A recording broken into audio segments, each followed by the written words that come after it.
हरे कृष्णा कृष्णा कृष्णा हरे हरे हरे राम राम राम हरे हरे। ओम अज्ञानतिमिरान्धस्य ज्ञानाञ्जनशलाकया चक्षुर्मिलितं येन तस्मै श्रीगुरुवे नमः। श्रीचैतन्यमनोभीष्टं स्थापितं येन भूतले स्वयं रूपा कदा मह्यं ददाति स्वपदान्तिकम्।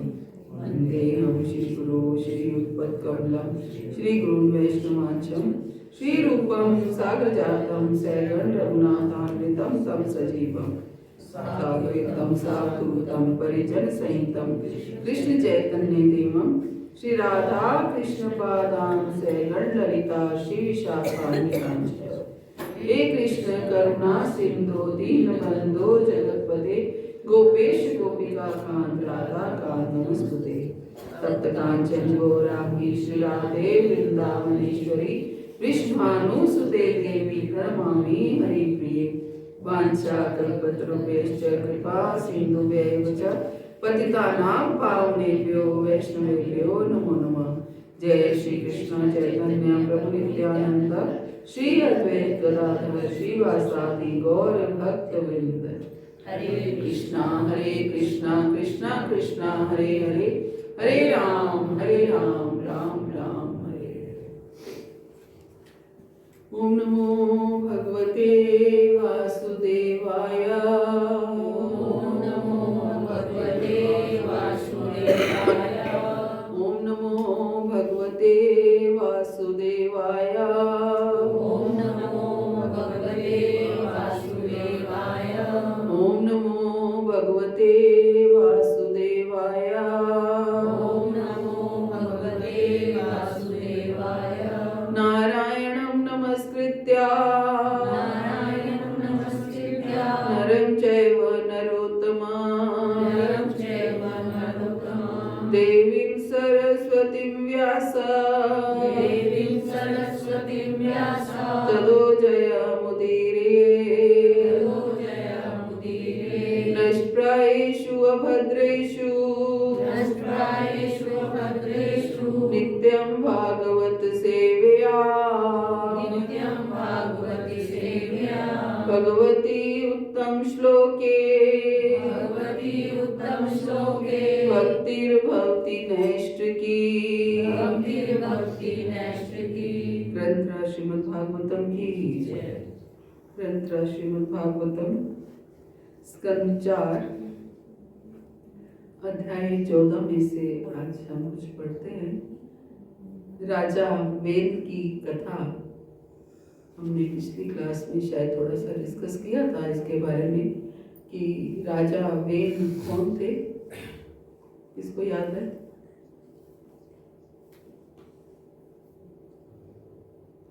राजा वेद जो थे वो ध्रुव महाराज के ही वंश में थे और राजा अंग के पुत्र थे। और राजा अंग जो थे वो बहुत ही एक अच्छे राजा थे, एक नोबल राजा, आदर्श राजा जिसको कहते हैं वो राजा थे। लेकिन उनके पुत्र जो वेद थे वो बहुत ही क्रूर किस्म के व्यक्ति थे। लेकिन क्योंकि राजा अंग जो है वो इस बात से बहुत परेशान भी थे कि उनका पुत्र जो है वो इस तरीके से है। और हमने पढ़ा था कि अगर पुत्र हो तो भक्ति करना, भजन करना आसान है, क्योंकि छोड़कर जाना विरक्ति जल्दी आ जाती है। अगर घर में पुत्र अच्छा ना हो, संतान अच्छी ना हो तो विरक्ति जल्दी आ जाती है। तो राजा अंग जो है परेशान होकर के एक दिन रात को ही घर छोड़कर चल दिए।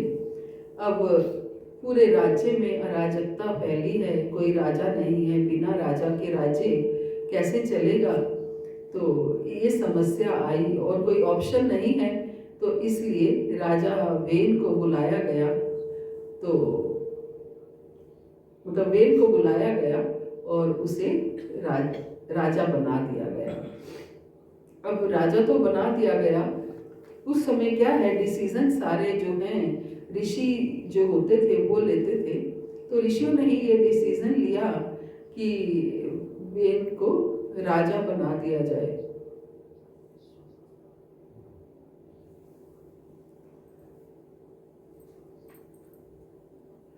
तो राजा वेन को राजा बना दिया गया, लेकिन समस्या वही की वही रही। वेन वैसे ही एक तरह से क्रूअल थे और वैसे ही चलते रहे। उनका काम करने का तरीका भी वही था। वो एक अच्छे राजा नहीं बन सके। और क्या हुआ, जो ऋषि जो कि यज्ञ करते थे, जो भी साधना करते थे, जो भी भजन करते थे, वो उसमें विघ्न डाल पाते थे। वो नहीं चाहते थे कि उनके राज्य में इस तरीके के कोई जो है वो यज्ञ हो पाए। तो उन्होंने उसमें बहुत ज़्यादा अड़चने डाली और एक दिन डिक्लेयर कर दिया कि मेरे राज्य में कोई भी इस तरीके का कार्य नहीं होगा, कोई भी किसी तरह का भी कोई यज्ञ नहीं होगा। तो सुखदेव गोस्वामी बताते हैं कि ये पहले से ही ज्ञात था कि वेन अत्यंत कठोर तथा क्रूर था। अतः जैसे ही राजा के चोरों तथा उचक्कों ने सुना कि वे राज सिंहासन पर आरूढ़ हो गया है, वे उससे बहुत भयभीत हुए और वह सब उसी तरह छिप गए जिस तरह चूहे अपने सर्पों से छिपा लेते हैं। तो एक लाभ ये हुआ कि चोर उचक्के जो थे वो जब उन्हें पता चला कि राजा जो है वेन को राजा बना दिया गया है, तो वो इससे भयभीत हो गए कि अब एक क्रूर राजा है, अगर हम पकड़े गए तो हमारा सही नहीं होगा। तो इसलिए वो भय के मारे छिप गए।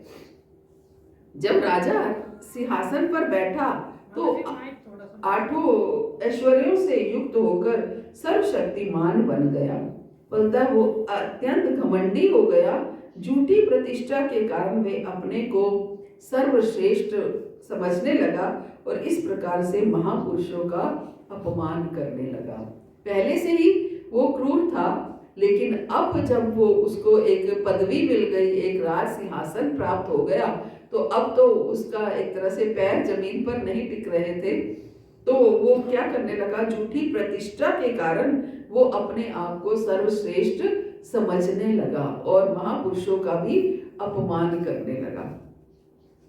राजा वेन अपने ऐश्वर्य के मद से अंधा होकर रथ पर आसीन होकर निरंकुश हाथी के समान सारे राज्य में घूमने लगा। जहां जहां वो जाता आकाश तथा पृथ्वी दोनों हिलने लगते। एक क्रूर राजा जब आता है तो सारे भय से कांपने लगते हैं।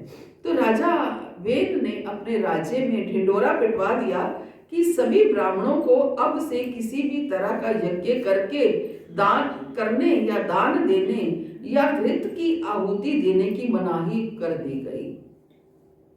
तो ढिंढोरा पिटवा दिया गया राज्य में कि कोई भी ब्राह्मण जो है किसी भी तरह का कोई यज्ञ नहीं करेगा, कोई भी दान, ब्राह्मणों को कोई दान नहीं देगा, कोई भी आहुति, घी की आहुति नहीं दी जाएगी। एक तरह से दूसरे शब्दों में अगर कहें तो उसने सभी प्रकार के धार्मिक अनुष्ठान करने की मनाही कर दी। सोचिए, ऐसा कोई राज्य हो जहां पर कोई भी धार्मिक अनुष्ठान करने की मनाही हो तो कैसे जीना संभव हो पाएगा। तो ऐसे कई देश हैं जहां पर हिंदुइज्म नहीं है, वहां पर ये सब समस्याएं आती हैं कि आप तिलक नहीं लगा सकते, आप कंठी धारण नहीं कर सकते। तो ऐसा ही कुछ बताया गया कि राजा वेन ने एकदम मना कर दिया कि यहाँ कोई धार्मिक अनुष्ठान नहीं हो पाएगा। तो सारे ऋषि मुनि जो थे वो बहुत परेशान हो गए। उन्होंने सोचा, पहले ये सोचा कि हम वेन को जाकर के, राजा वेन को जाकर के समझाते हैं कि एक राजा होने के नाते ये अच्छा नहीं है। एक राज्य की भी सफलता तभी है जब वहां पर धर्म कर्म के कार्य होते रहेंगे। जहां धर्म नहीं होगा वहां हमेशा ही अधर्म फैलेगा। और आपके राज्य में, जिस राज्य के राजा आप हैं, वहां अधर्म अगर फैलेगा तो आप राज्य कैसे ठीक से चला पाएंगे। तो इस तरीके से सब ऋषि मुनियों ने ये मीटिंग बुलाई और ये सोचा कि राजा को समझाया जाए तो सब मिल करके राजा वेन के पास गए उन्हें समझाने के लिए, और राजा वेन को समझाने लगे, कई तरीके से सोचने लगे कि हम उसको समझाएंगे। तो ऐसा निश्चय करके ऋषिगण राजा वेन के पास गए और अपना वास्तविक क्रोध छिपाते हुए उन्होंने उसे मीठे वचनों से समझाया बुझाया। अपने, हालांकि क्रोधित थे, लेकिन अपने क्रोध को उन्होंने छिपाया और अपने मीठे वचनों से उन्हें समझाने के लिए गए। वो कहने लगे कि हे राजन, हम आपके पास सदुपदेश देने आए हैं, कृपया ध्यान पूर्वक सुने। ऐसा करने से आपकी आयु, ऐश्वर्य, बल तथा कीर्ति बढ़ेगी। कि अगर आप ऐसा उपदेश सुनेंगे, सदुपदेश सुनेंगे, ऐसा करने से आपकी आयु भी बढ़ेगी, आपका बल भी बढ़ेगा, आपकी कीर्ति बढ़ेगी, आपका ऐश्वर्य बढ़ेगा। तो शुरुआत उन्होंने इस तरीके से की ताकि कम से कम इसी लालच से हमारी बात सुने तो सही कि मेरी आयु बढ़ेगी, अगर मैं सुनूंगा मेरा यश बढ़ेगा, मेरी कीर्ति बढ़ेगी। तो इस तरीके से उन्होंने इस तरीके से बात को शुरू किया। तो अब आगे कहने लगे कि जो लोग धार्मिक नियमों के अनुसार रहते हैं और जो मन, वचन, शरीर तथा बुद्धि से इनका पालन करते हैं, वो स्वर्ग लोक को जाते हैं। अब उन्हें और स्वर्ग का लालच दे रहे हैं कि जो लोग धार्मिक नियमों के अनुसार रहते हैं, जो मन, वचन तथा शरीर और बुद्धि से इनका पालन करते हैं, वो लोग स्वर्ग लोक में जाते हैं। जो समस्त दुखों से रहित है, स्वर्ग लोक में क्या है, किसी तरह का कोई शोक, कोई दुख नहीं है। तो इस प्रकार भौतिक प्रभाव से छूटकर वे जीवन में असीम सुख प्राप्त करते हैं। तो मुनि लोग बता रहे हैं उनको कि आप धर्म का पालन करोगे या राज्य में होने दोगे तो क्या होगा, आप मन, वचन, शरीर और बुद्धि से अगर इसका पालन करोगे तो आप जब तक जीवित रहोगे तब तक आपका यश बढ़ेगा, आपकी कीर्ति बढ़ेगी, और जब मृत्यु के बाद आपको स्वर्ग लोक प्राप्त होगा, जहां पर खूब ऐश्वर्य होगा, भोग विलास होगा, आपको असीम सुख प्राप्त होगा। और आगे कहते हैं कि आपको सामान्य जनता के आध्यात्मिक जीवन को विनष्ट करने में निमित्त नहीं बनना चाहिए। यदि आपके कार्यों से उनका आध्यात्मिक जीवन विनष्ट होता है तो आप निश्चित रूप से अपने ऐश्वर्यपूर्ण तथा राजोचित पद से नीचे गिरेंगे। क्या कह रहे हैं कि आपको समस्त जनता के आध्यात्मिक जीवन को विनष्ट करने के निमित्त नहीं बनना चाहिए। तो इससे हमें समझ में आती है कि हमें कभी भी किसी के आध्यात्मिक जीवन को विनष्ट करने या किसी के आध्यात्मिक जीवन को कम करने या समाप्त करने का निमित्त हमें नहीं बनना है। कई बार होता है, हम अपने परिवार में, अपने घर गृहस्थी में भी अपने बच्चों को, पति लोग अपने पत्नियों को, पत्नियां भी अपने पति को इस तरीके से रोकते हैं कि तुम क्यों भजन करते हो, या क्यों हर समय सुनते रहते हो, हर समय सेवा में लगे रहते हो, हर समय भक्ति में लगे रहते हो। तो इस तरीके से अगर हम स्वयं नहीं भी करते तो हमें किसी का निमित्त नहीं बनना है कि हम किसी के आध्यात्मिक जीवन में कोई रोक लगाएं। तो यही मुनि लोग कह रहे हैं कि आपको सामान्य जनता के आध्यात्मिक जीवन को विनष्ट करने में निमित्त नहीं बनना चाहिए। यदि आपके कार्यों से उनका आध्यात्मिक जीवन विनष्ट हो जाता है तो आप निश्चित रूप से अपने ऐश्वर्य पूर्ण और अपने राजोचित पद से नीचे गिरेंगे। आगे मुनि लोग कहते हैं, जब राजा दुष्ट मंत्रियों के तथा चोर उचक्कों के उत्पातों से नागरिकों की रक्षा करता है तो अपने इन पवित्र कार्यों के कारण वे अपनी प्रजा से कर प्राप्त कर सकता है। यदि राजा दुष्ट मंत्रियों के तथा चोर उचक्कों के उत्पातों से नागरिकों की रक्षा करता है, राजा कर वसूलने के अधिकारी तब कब बनता है, जब वो अपने नागरिकों की रक्षा करता है, जब अपने नागरिकों की, अपने मंत्रियों के तथा चोर उचक्कों के उत्पातों से नागरिकों की रक्षा करता है तो अपने इन पवित्र कार्यों के कारण वो अपनी प्रजा से कर प्राप्त करने का कर सकता है। और इस प्रकार पवित्र राजा इस प्रकार में मृत्यु के बाद भी सुख भोगता है। तो कहने का अर्थ है कि उन्होंने बहुत तरीके से, हर तरीके से उसे समझाया। एक राजा के कर्तव्य क्या होते हैं वो उन्होंने समझाने का प्रयास किया, लेकिन जो वेद था उसने इस बात को समझना बिल्कुल सही नहीं समझा और उन्होंने वेद ने फिर से इनकार कर दिया कि आप कुछ भी करते रहें, मुझे ये कार्य ये सब नहीं करना है। राजा वेद कहने लगे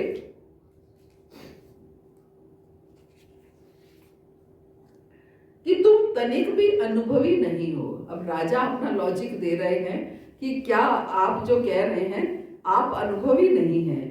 ये बड़े दुख की बात है कि तुम लोग जो कुछ करते हो वो धार्मिक नहीं है, किंतु तुम लोग उसे धार्मिक मान रहे हो। तुम लोग जो कुछ करते हो वो धार्मिक नहीं है, तुम उसे धार्मिक मान रहे हो। दरअसल तुम लोग अपने पालन करता वास्तविक पति को त्याग रहे हो और पूजा करने के लिए किसी पर पति की तलाश में हो। राजा वेद कहते हैं कि जो तुम कर रहे हो वो एक्चुअली धर्म नहीं है, तुम धार्मिक कार्य नहीं कर रहे हो। वो तुम्हें लग रहा है कि तुम धार्मिक कार्य कर रहे हो, जबकि तुम उसे धार्मिक मान रहे हो, वो धार्मिक कार्य नहीं है। तुम लोग अपने पालन करता अपने वास्तविक पति को त्याग रहे हो। किसको कह रहे हैं वो वास्तविक पति? अपने आप को। तुम अपने वास्तविक पति को पति किसे कहते हैं? जो पालन करता हो। तो राजा तुम्हारा पालन करता है, तुम अपने वास्तविक पति को, वास्तविक पालन करता को त्याग रहे हो और अपने पर पति की तलाश में हो, किसी दूसरे पति की तलाश में हो, यानी कि भगवान की तलाश में हो। तुम्हारा वास्तविक पति तो मैं हूं। जो लोग अज्ञानतावश उस राजा की पूजा नहीं करते जो कि वास्तव में भगवान है, तो वे ना तो इस लोक में और ना परलोक में सुख का अनुभव करते हैं।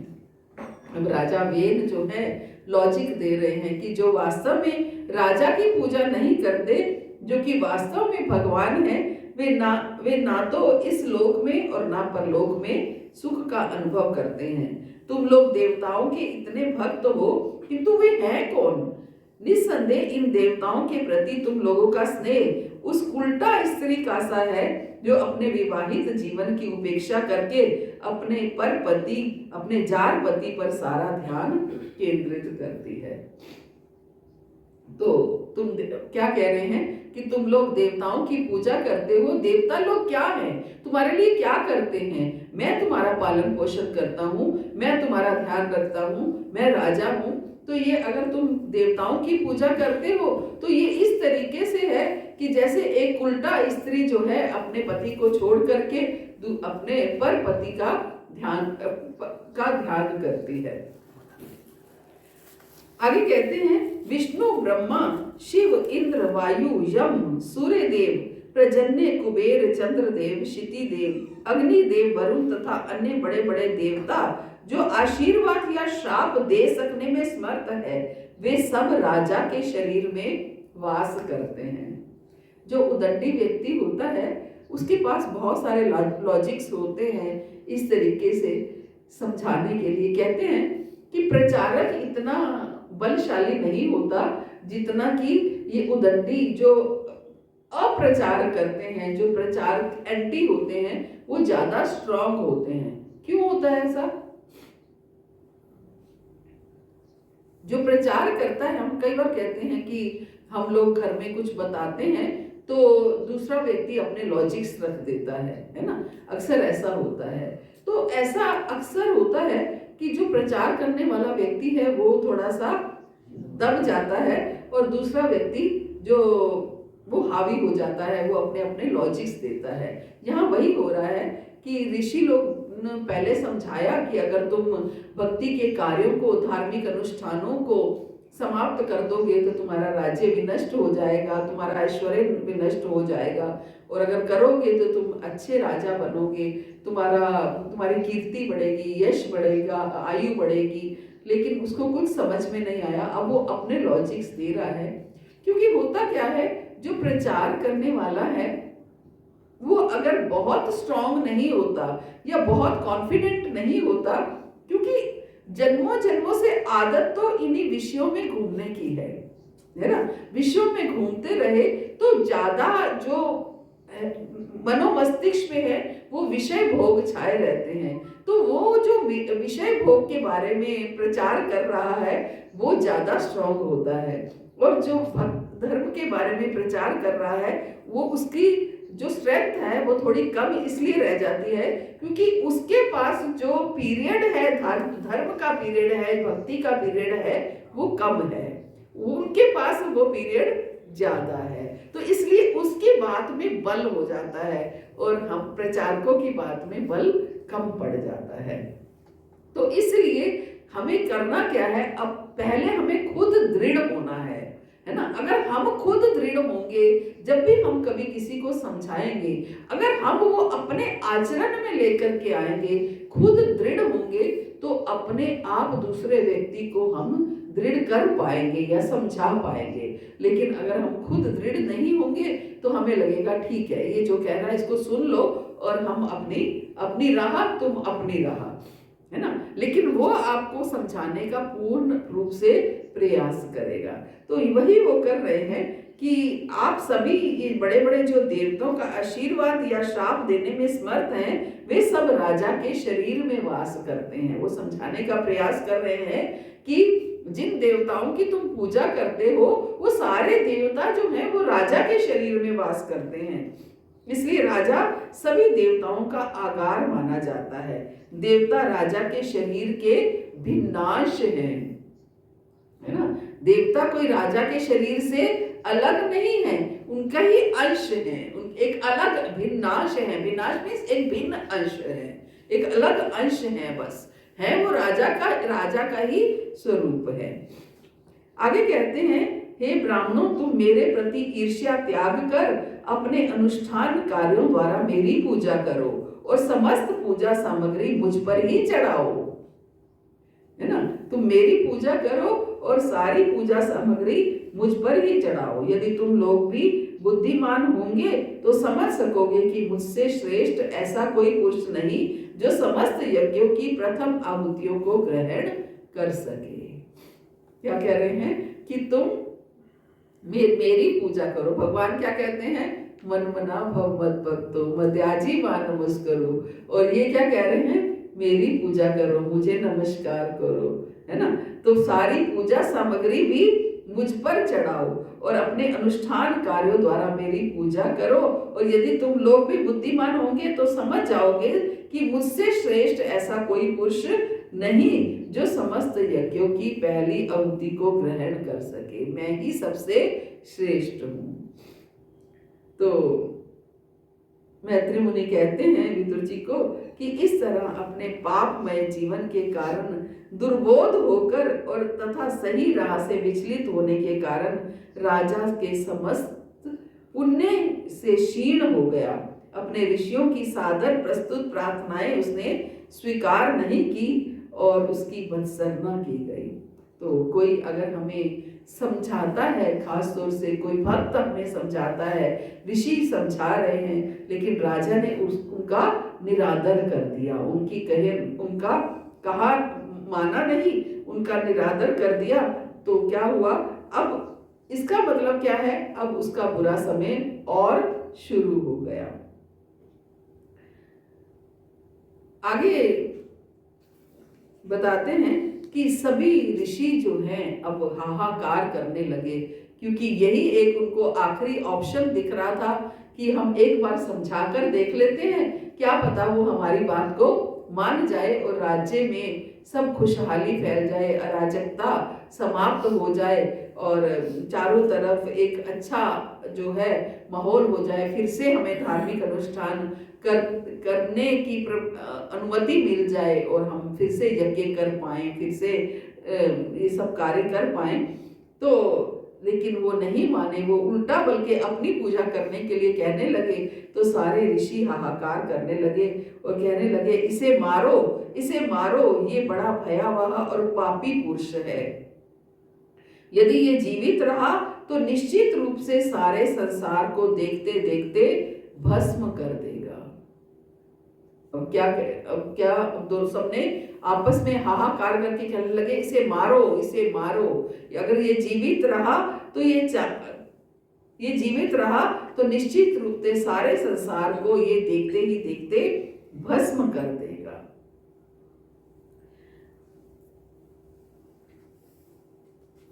और फिर इस प्रकार अपने छिपे क्रोध को प्रकट करते हुए ऋषियों ने राजा को तुरंत मार डालने का निश्चय किया। सोचिए, एक राजा को वरना कौन मार सकता है, लेकिन राजा ने ऐसा कार्य किया तो ऋषियों ने क्या डिसाइड किया कि अब हम इसको मार डालेंगे। तो ऋषियों ने राजा को तुरंत मार डालने का निश्चय कर लिया। और राजा वेन, सोचिए ऋषियों के पास तो कोई हथियार भी नहीं होगा, किससे मारा होगा उन्होंने? हैं? हाथों से, है ना, डंडे से, है ना। तो कहते हैं, मैत्रेय मुनि बताते हैं कि राजा वेन भगवान की निंदा के कारण पहले से ही मृत तुल्य था, क्योंकि जो भगवान की निंदा करता है वो तो पहले ही मरे बराबर है। इसलिए बिना किसी हथियार के ही मुनियों ने हुंकारों से वेन को मार डाला। हुंकारों से, हुंकार किसे कहते हैं? मतलब अपने मुंह से जोर जोर से बोल बोल के और हवा निकाल निकाल के, जैसे एक तरह से बहुत डीप फूंक मारते हैं, जैसे जो उसको ऐसे उड़ा डालेंगे, जैसे हुंकारों से उसे मार डाला। ना उन्होंने हाथ लगाए, कुछ नहीं किया, हुंकारों से मार डाला। ऋषियों ने, राजा वेन भगवान की निंदा के कारण पहले से ही मृत तुल्य था, इसलिए बिना किसी हथियार के मुनियों ने हुंकारों से वेन को मार डाला। और इस सब के बाद ऋषिगण अपने अपने आश्रमों को चले गए। तो राजा वेन की माता सुनीता अपने पुत्र की मृत्यु से बड़ी शोकाकुल हो गई और उसने अपने पुत्र के शव को कुछ द्रव्यों के द्वारा तथा मंत्र के बल से सुरक्षित रखने का निश्चय किया। अब क्या हुआ? राजा वेन को हुंकारों से मार डाला गया, लेकिन माँ, पुत्र, चाहे को पुत्र है लेकिन माँ जो है, क्योंकि ये हमने पढ़ा पीछे कि वेन में ये जो है उसकी, हाँ, ये वेन का जो ये बदलाव था, एक तरह से अंग का पुत्र था। अंग इतने अच्छे राजा थे, लेकिन वेन ऐसा क्यों हुए? क्योंकि सुनीता जो थी वो उनके जो पिता थे, उनके नानी के घर का प्रभाव ज्यादा था। तो उनके पिता जो थे वो बहुत अच्छा, उनका व्यवहार नहीं था। तो उनके व्यवहार, अपने नाना के व्यवहार, अपने मामा के व्यवहारों के कारण उनका ऐसा व्यवहार हुआ। तो इस तरीके से सुनीता भी उसी घर की पुत्री थी। तो ये बता रहे हैं कि सुनीता ने क्या सोचा, अपने पुत्र के शव को कुछ द्रव्यों के द्वारा मंत्र के बल से सुरक्षित रखने का निश्चय किया। कोई द्रव्य, कोई ऐसे केमिकल्स वगैरह, या जैसे कई बार बॉडीज रखी जाती हैं तो वो उनको रखने का प्रयास किया। किसकी बॉडी रखी हुई है अब तक आपको पता है क्या? राजा दशरथ के तेल में डुबो के क्योंकि बेटे नहीं थे ना एक भी घर पे, तब ना वो तो तब की बात है। अभी भक्ति चालू सुनने वाले की बात अब भी है, किसी की भक्ति चालू सुनने रामानुजाचार्य की, रामानुजाचार्य का शरीर अभी भी रखा हुआ है श्रीरंगम। हाँ, श्रीरंगम में आप जाएंगे कभी, आपको सौभाग्य मिलेगा, बहुत ही अच्छा लगता है, बहुत अच्छा। आप कभी जरूर जाइए, आप तो गए होंगे। तो माता जी कुछ वो खराब नहीं हुआ बॉडी? नहीं, उनको कुछ लगा नहीं, कोई केमिकल्स भी नहीं लगाए, केवल चंदन और जो भी उनकी जड़ी बूटियों को, हाँ, उन्हीं का ही कोई लेप लगाया हुआ है। वो इसी पोजीशन में बैठे हैं, जैसे वो साधक की पोजीशन में बैठे हैं वैसे ही बैठे हैं। वो सबको दर्शन करने दिए जाते हैं, दूर से दिखाया जाता है, बहुत अच्छा लगता है वहाँ जाके। रामानुजाचार्य का शरीर उन्होंने प्रिजर्व कर रखा है। आप श्रीरंगम में जाएंगे तो वहाँ का मंदिर, मेन टेम्पल के बाहर रामानुजाचार्य की समाधि कह सकते हैं, जो भी उनकी बॉडी ऐसे भी रखी हुई है। अच्छा लगता है वहाँ जाके। तो माता जी ऐसा लगता है कि जीवित है? हाँ बिल्कुल, लगता ही नहीं कि बॉडी रखी हुई है। अच्छा, मतलब कुछ क्षति नहीं है ना? ना ना, बिल्कुल भी नहीं, बिल्कुल भी नहीं, ऐसे ही रखा हुआ है। 1000 वर्ष से तो ऊपर होगा वो, जरूर, बिल्कुल। 500-550 वर्ष के नहीं, बिल्कुल नहीं। 500-550 वर्ष पहले तो चैतन्य महाप्रभु आए, तो ये आचार्य जो ये लोग तो चारों संप्रदायों के आचार्य हैं। 2500 साल तो शंकराचार्य को, उसके बाद नहीं ज्यादा, हाँ हो गया होगा, 1000 years का हो, मुझे एग्जैक्ट नहीं पता, कैसे देख सकते हैं, वहाँ होगा, कब से रखी हुई है, वहाँ लिखा भी होगा, मुझे ध्यान नहीं है तो अचानक ध्यान आया, लेकिन रखी हुई है, मोर देन 1000 हो गए होंगे वहाँ पर। बहुत अच्छा लगता है, कभी जरूर आप जाइए, श्रीरंगम जरूर जाइए। एक धरती का वैकुंठ माना गया है, श्रीरंगम को धरती का वैकुंठ माना गया है। हम तो ले चलते हैं, हम लोग चलते नहीं हो, जब जाने का समय आता है हम लोग चलते नहीं हो, पीछे हटते हैं। कितनी बारी? हाँ, जब जाने का समय होता है आप लोग आते नहीं हो, आगे नहीं बढ़ते हो। तो श्रीरंगम जाने के लिए तो वैसे भी कम से कम मिनिमम 1 वीक तो चाहिए। तमिलनाडु में, तमिलनाडु तो वृंदावन तक तो जा नहीं पाते। तो इस तरीके से अब सुनीता ने ये सोचा कि अब मैं अपने पुत्र के शव को, उसने द्रव्यों से और मंत्र से के बल से उसे रखा। तो एक बार यही ऋषि सरस्वती नदी में स्नान करके यज्ञ अग्नि में आहुति डालने का, मैंने ये प्रसंग इसलिए लिया क्योंकि आप जो 7 दिन की भागवत सुनते हैं उसमें आपको ये प्रसंग नहीं सुनाए जाते है ना, और पूरी भागवत तो आप पता नहीं कब पढ़ोगे और कब सुनोगे, तो हमें पता होना चाहिए भागवत में क्या प्रसंग है। हालांकि ऑनलाइन हम एक श्लोक कर रहे हैं, ऑनलाइन में हम कोई कटौती नहीं कर रहे हैं, लेकिन यहाँ हम मेन मैं ये मॉर्निंग क्लास का मेरा उद्देश्य ये है कि कम से कम आप मेन कथाओं से वाकिफ हो जाओ, कि आपको पता हो कि भागवत में कथाएं कौन सी हैं। एक वैष्णव होने के नाते ये नहीं होना चाहिए कि आपको भागवत में कौन कौन सी कथाएं हैं ये भी पता ना हो, है ना, ये कम से कम पता होने चाहिए। तो भागवत तो खैर कितनी बार भी पढ़ो उतना ही कम है, याद भी भूल भी जाते हैं कभी कभी, क्योंकि इतने सारा वास्ट है इसका सिलेबस। तो फिर अब क्या हुआ कि एक बार यही ऋषि सरस्वती नदी में स्नान करके यज्ञ अग्नि में आहुति डालने का अपना नित्य कर्म कर रहे थे, क्योंकि अब जो है राजा वेन को तो उन्होंने मार डाला, तो अब फिर से वही कार्य उनके शुरू हो गए और अपना नित्य कर्म कर रहे थे। और इसके पश्चात नदी के तट पर बैठकर वे दिव्य पुरुष तथा उनकी लीलाओं के विषय में चर्चा करने लगे। वहां अपना नित्य कर्म किया नदी के पास, अब हरि चर्चा, ईश चर्चा वहां पर होने लगी। और उन दिनों देश में अनेक उपद्रव हो रहे थे जिनके समाज में आतंक उत्पन्न हो रहा था, इसलिए सभी मुनि परस्पर बातें करने लगे। क्योंकि राजा मर चुका था और संसार का कोई रक्षक नहीं है, अब राजा मेन मर चुके हैं और कोई राजा अभी है नहीं, इसलिए चोर उचक्कों के कारण फिर प्रजा जो है विपत्ति में थी। क्योंकि इसीलिए वेन को राजा बनाया गया था, हालांकि पहले ही वेन को राजा बनाने की उनकी इच्छा नहीं थी, क्योंकि वो पहले से जानते थे कि वेन बहुत क्रूर है, लेकिन और कोई ऑप्शन थी नहीं। पहले प्रजातंत्र था नहीं कि वोटिंग सिस्टम की वोट दे दिया जाए और किसी को राजा बना दिया जाए। जनरेशन ही उसमें आती थी, राजा बनते थे। तो ध्रुव महाराज का वो चल रहा था वंश, तो उसमें राजा वेन ही बचे थे। तो उनको अब क्या हुआ कि अब फिर से वहीं पर आकर के खड़े हो गए कि कोई राजा नहीं है। अब जो चोर उचक्के थे वो बड़े जो उनको शह मिल गई और फिर से अराजकता राज्य में फैल गई। वरना क्या था, जो चोर उचक्के थे वो डर गए थे कि अब ये क्रूर राजा है, ये हमें पकड़ करके जेल में डाल देगा या मार डालेगा।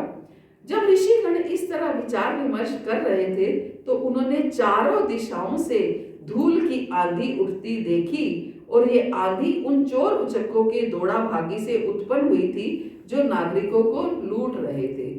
उन्होंने आपस में जो नदी के किनारे बैठ करके चर्चा कर रहे थे, ईश चर्चा हो रही थी, लेकिन देखा कि चारों तरफ आंधी उठ रही है, धूल उठ रही है, तो ऐसा महसूस हुआ कि चोर उचक्के भागते हैं तो धूल उड़ती है, जब जोर जोर से कोई भागता है तो धूल उड़ती है। और उस अंधड़ को देखकर साधु पुरुषों ने समझ लिया कि राजा वेन की मृत्यु के कारण अत्यधिक अव्यवस्था फैल गई है, बिना सरकार के राज्य कानून तथा व्यवस्था से विहीन हो गया है। इस और उन घातक चोर उचक्कों का प्राबल्य बढ़ गया है जो प्रजा की संपत्ति को लूट रहे हैं। ये अब उनकी हिम्मत बढ़ गई है, अब वो प्रजा की संपत्ति को लूट रहे हैं। हालांकि ऋषिगण इस उपद्रव को अपनी शक्ति से रोक सकते थे, जिस प्रकार उन्होंने राजा का वध किया था। जब राजा का उन्होंने हुंकारों से वध कर दिया तो क्या चोर उचक्कों का वध नहीं कर सकते थे, है ना? वो अपनी शक्ति से हालांकि रोक सकते थे, किंतु उन्होंने ऐसा करना अनुचित समझा। उन्होंने उपद्रव को रोकने का कोई प्रयास नहीं किया। ऋषिगण सोचने लगे कि हालांकि ब्राह्मण शांत और समदर्शी होने के कारण निष्पक्ष होता है, तो भी उसका कर्तव्य है कि वह दीनों की उपेक्षा ना करे। ऐसा करने से उसका आत्मबल उसी प्रकार घट जाता है जिस प्रकार फूटे बर्तन से पानी रिस जाता है। तो मुनियों ने निश्चय किया कि राजऋषि अंग के वंश को नष्ट नहीं होने देना चाहिए, क्योंकि इस वंश का वीर्य अत्यंत शक्तिशाली रहा है और उनकी संतानें भगवत प्रायण होती हैं। तो इस निश्चय के बाद साधु पुरुषों तथा मुनियों ने राजा वेन के मृत शरीर की जांघों का अत्यंत शक्ति पूर्वक तथा एक विशेष विधि से मंथन किया। अब मार तो दिया हमने, है ना, लेकिन अब उनको लगा कि राजा नहीं है, तो अराजकता फैल गई है चारों तरफ। तो अब उन्होंने क्या किया कि राजा वेन का जो मृत शरीर उसकी मां ने रखा हुआ था, उसकी जांघों का अत्यंत शक्ति पूर्वक तथा एक विशेष विधि से मंथन किया, और मंथन के फल स्वरूप राजा वेन के शरीर से एक बोने जैसा व्यक्ति उत्पन्न हुआ। तो अब इसको हम अगली क्लास में कंटिन्यू करेंगे। अब तब तक आप सोचिए कि वो व्यक्ति कौन होगा। हरे कृष्ण, पढ़ेंगे अगली क्लास में। हरे कृष्णा, श्री प्रभुपाद की जय, गुरु महाराज की जय, आप सब भक्तों की जय। तो ये भागवत की कथाएं बड़ी रुचिकर होती हैं। ये आजकल के जो मूवीज बनाने वाले और ये क्या थ्रिलिंग मूवीज बनाएंगे, जो भागवत में हम कथाएं पढ़ते हैं, ये कहाँ से निकली हैं? ये सब जो ये मूवीज बनाते हैं, ये सब हमारे शास्त्र हैं जो कुछ ना कुछ हमें बताते हैं। शास्त्र वो बात अलग है, शास्त्रों पर हम विश्वास नहीं करते, मूवीज पर हम विश्वास कर लेते हैं, है ना? हरे कृष्ण। तो किसी का कोई प्रश्न हो या एडिशन हो तो कर सकते हैं। माता जी, मृत शरीर से भी ऐसे शक्ति उत्पन्न हो सकती है, जैसे कहते हैं ना आत्मा तो निकल के चली। हाँ, भागवत कह रही है तो होगी जरूर। नहीं, ऋषियों ने अपनी शक्ति से किया ना, उसमें शक्ति थोड़ी, उन्होंने तो शरीर को प्रिजर्व किया, लेकिन ऋषियों ने अपनी शक्ति से कुछ किया। उनको जीवित थोड़ी किया, ऋषि भी जीवित थोड़ी कर पाए, लेकिन उन्होंने इस तरीके से उनकी कहा ना, उनकी जांघों का इस तरीके से मंथन किया कि उसमें से कोई बोना व्यक्ति निकल कर गया है। हरे कृष्ण। कि आखिर क्योंकि उन्होंने भी ये सोचा कि ध्रुव का वंश है, इतना शक्तिशाली वंश को ऐसे व्यर्थ कैसे जाने दें, तो उस ध्रुव के वंश को एक तरह से कायम रखने के लिए ये सब हुआ। उनकी माता की संतान नहीं होगी ना, है संतान नहीं होगी ना, जब शादी राजा की नहीं होगी ना, अभी तो बालक ही था वो, अब तो विवाह ही नहीं हुआ था उसका। हरे कृष्ण। अच्छा कृपा सिंधु पतितानां पावनेभ्यो वैष्णवेभ्यो नमो नमः। अनंत कोटि वैष्णव वृंद की जय, श्री प्रभुपाद की जय, गुरु महाराज की जय, सब भक्तों की जय।